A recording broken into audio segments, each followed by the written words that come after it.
Today at His Glass Works, we're going to talk about how to assemble your brand new MK101-24. Now when you first open up your MK101-24, you're going to have three different parts. You're going to have the motor mount and your blade assembly, a box of parts,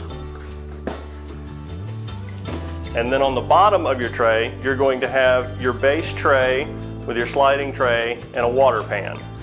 Now I have already removed the water pan from your base tray, and we've mounted our base tray and our sliding kit onto an optional stand to make this video a little easier to understand.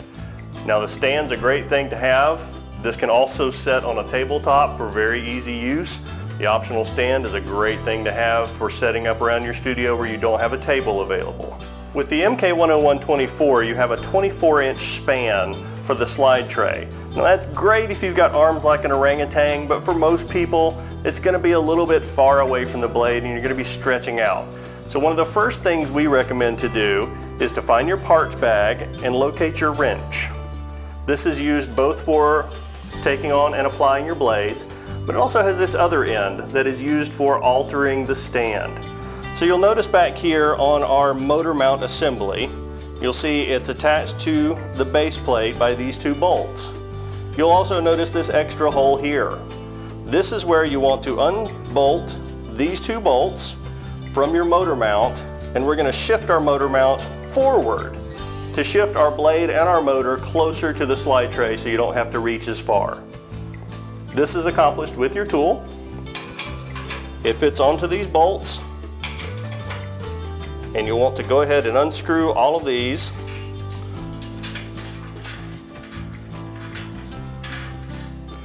When it comes out, you'll see you have a bolt along with a lock washer, a washer, and this piece here that fills in the space inside the slide tray stand. So you want to keep all this together and take out both bolts of the motor mount.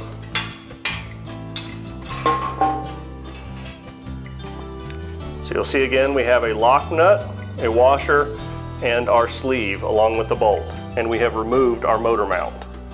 So now we will take our motor mount and we're going to shift it to the new location. Simply line up your bolts,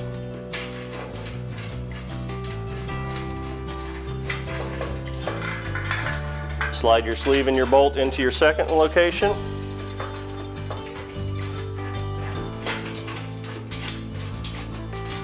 and finger tight both bolts into your motor mount, shifting it forward slightly. Then take your wrench and tighten down all the bolts.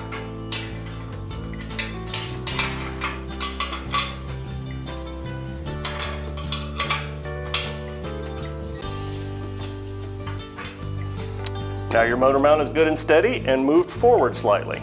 Next, we'll mount our actual motor assembly onto the mount. One thing you'll notice about your motor assembly is it will have two different holes for placing it onto your motor mount. You can have it a little further away from you or a little closer. Since this slide tray area is 24-inch in length, we're going to want to try and put our blade as close to our work area as we possibly can so we don't have to stretch to cut our pieces. That way we're going to put the motor mount through this furthest hole to the back of our motor assembly. Mounting our motor assembly is a very simple process. Lift the whole piece and slide it onto the motor mount, going into both holes. It will rest itself on the back side, so you're done here. Once you have your motor assembly mounted onto your motor arm, go into your parts bag and find this attachment. This will screw into the motor assembly through the motor mount and lock the head in place.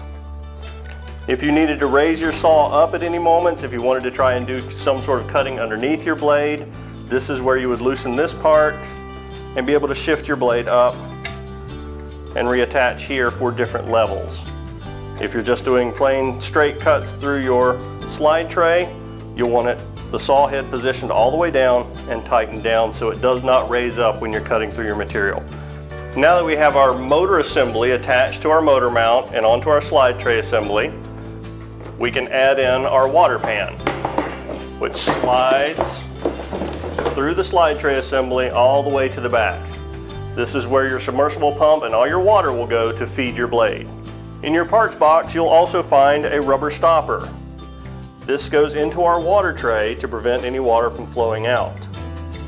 Now you can also set up a larger bucket underneath your water tray if you like with a submersible pump to feed even more water back into your system here for an even larger recirculating. For the most part, filling the water tray with water will be more than adequate for doing most of your cutting jobs. In your parts tray, you will also find this little rubber splash guard, bolt, and a washer. This goes on the back of your blade guard and prevents water from spraying all over the back wall of your shop. It will not prevent water from spraying out to the sides, and you may want to put some sort of plastic shroud around this side if you want to protect everything to the side of your saw. But it does a pretty good job of protecting spray from going to the back side of the saw. Inside your parts box, you'll also find your submersible pump. The plug end of the submersible pump plugs into the back of your motor mount. There's a small plug right here.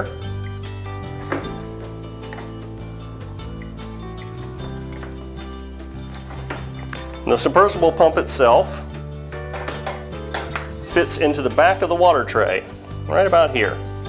There's a nice little guard here for it as well. Inside your parts box, you will also find your tubing kit. Your tubing kit will attach to the output of your submersible pump.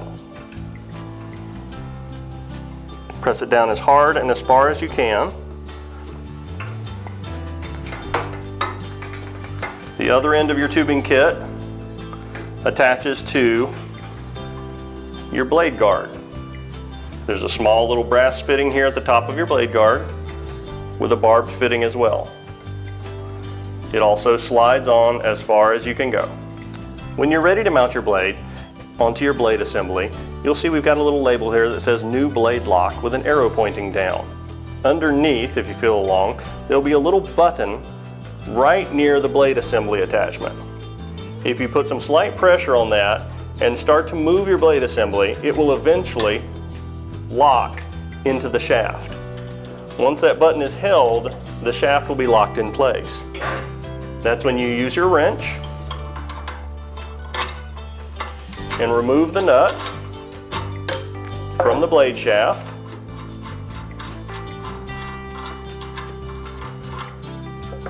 Remove the stiffening washer, and now you're ready to mount your blade. To mount your blade, you'll do the same thing. Find your shaft lock button. Make sure your shaft is not moving.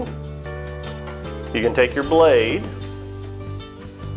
move up through the blade cover, slide it onto the shaft so it's nice and flush. Apply your washer.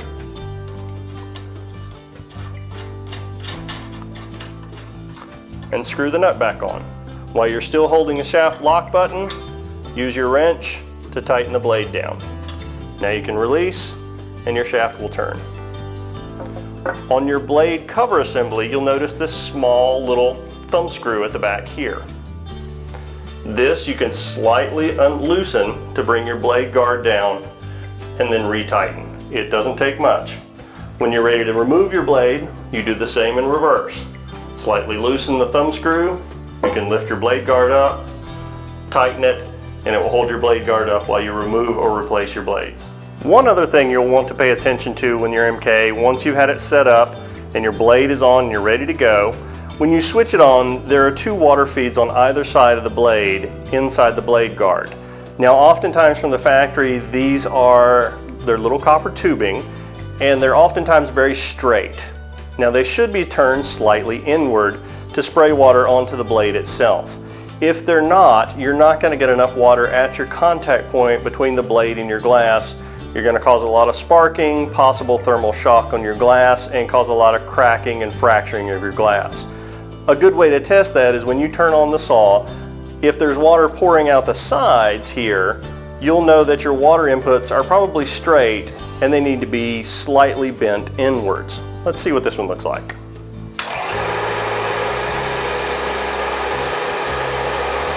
Now I would say that the water's probably not completely hitting the blade. As you'll see, I've got a lot of water coming out of the side of the blade guard and not out the front. Now the blade is getting some water, but there's an awful lot of water flowing out the sides as well. I'm going to turn that off, and I'm going to take my blade off, and we're going to go inside and see if we can bend those tubing slightly inward to apply more water to the blade itself. Now this is inside your blade guard, and you can see these two small little copper tubing. Those are the outlets for your water source. Now you can see they're actually pushed in a little bit. They're not completely straight, but they're not as far in as I think I'd like them to be. So you can use a small piece of metal or even a small screwdriver. I have a small screwdriver here. And what you can do is insert the small tube or metal or a screwdriver into that and slightly bend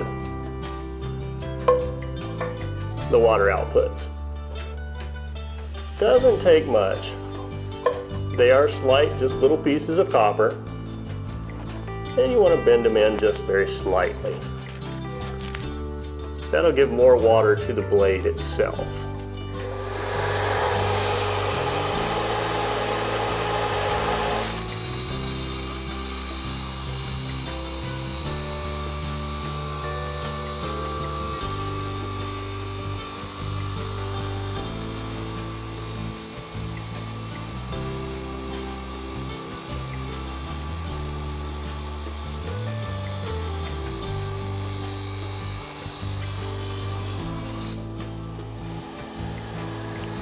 Works like a charm.